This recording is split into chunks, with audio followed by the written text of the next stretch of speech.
नमस्कार।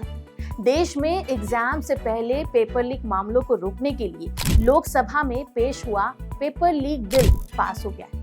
इस विधेयक को लाने का मकसद लोक परीक्षाओं और कॉमन एंट्रेंस टेस्ट में सभी तरह की धांधलियों पर लगाम लगाना है। केंद्र सरकार ने इस विधेयक को यूपीएससी, एसएससी, नीट, जेईई और सीयूईटी जैसे एग्जाम्स के पेपर लीक और नकल की जो हर आशंकाएं हैं उसको दूर करने के इरादे से इसको लाया गया है। नकल रोकने के लिए इस विधेयक में कम से कम 3 से 5 साल की सजा का प्रावधान है और ऐसे अपराध में कम से कम 10 लाख रुपए तक के जुर्माने का भी प्रावधान है।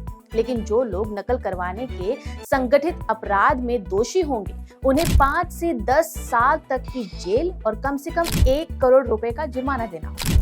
अगर कोई संस्था एग्जाम्स में धांधली के अपराध में शामिल है तो उसकी संपत्ति की कुर्की जब्त होगी और एग्जाम्स की लागत उसी से वसूल की जाएगी।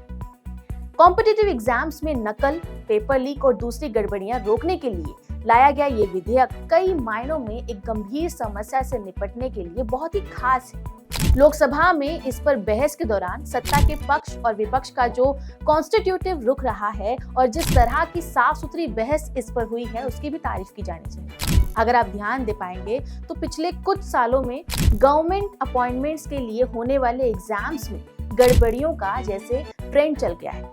बड़ी संख्या में बच्चे दिन रात मेहनत करके इन एग्जाम्स की तैयारी करते हैं और फिर पेपर लीक या कुछ गड़बड़ियों की वजह से एग्जाम्स नहीं हो पाते, एग्जाम्स रद्द हो जाते हैं। सिर्फ पिछले साल की बात करें तो राजस्थान में टीचर्स अपॉइंटमेंट एग्जाम्स, हरियाणा में ग्रुप डी पदों के लिए कॉमन एलिजिबिलिटी टेस्ट, गुजरात में जूनियर क्लर्क अपॉइंटमेंट एग्जाम्स और बिहार में कांस्टेबल अपॉइंटमेंट एग्जाम्स इसमें शामिल हैं। जिस कंटिन्यूटी से और जितने बड़े पैमाने पर एग्जाम्स में गड़बड़ियां देखी जा रही हैं उससे ये शक होना बहुत ही स्वाभाविक हो जाता है कि इसके पीछे कोई ऑर्गेनाइज्ड गैंग का हाथ है जिनके सिस्टम के अंदर तक की एक तगड़ी घुसपैठ है। ऐसे में इसे रोकने के लिए निश्चित रूप से बड़े प्रयासों की जरूरत है।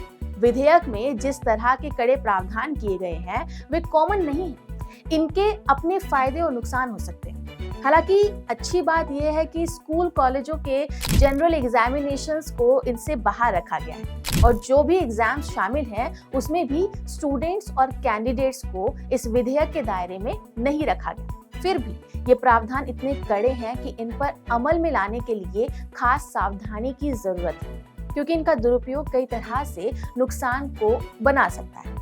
मैं आपको बताना चाहूंगी कि मौजूदा हालात में इस समस्या के लिए नया कानून लाने के अपने तर्क हैं जो खारिज नहीं किए जा सकते, लेकिन सवाल ये है कि क्या ये काफी होगा। ध्यान में रखने की बात यह है कि जिन कामों और एक्टिविटीज को इस बिल में कवर किया जा रहा है वो पहले से ही दंडनीय अपराध है और उसके लिए कानून की अलग अलग धाराएं भी पहले से मौजूद रही। इसके बावजूद अगर इतने लंबे समय तक और इतने बड़े पैमाने पर धांधलियां चलती रही हैं तो वह सिर्फ कानून की कमी के चलते नहीं हुआ है, उसके पीछे कुछ ना कुछ जो हिस्सा है, जो भूमिका है कानून लागू करने वालों की भी है, लोगों और एजेंसियों की भी है। ऐसे में देखने वाली बात ये होगी कि इस नए कानून के आने के बाद इसे लागू किस तरह से करवाया जाता है और ये वास्तव में कितना कारगर साबित होता है। आपका इस पे क्या कहना है हमें कमेंट करके जरूर बताएं। नमस्कार।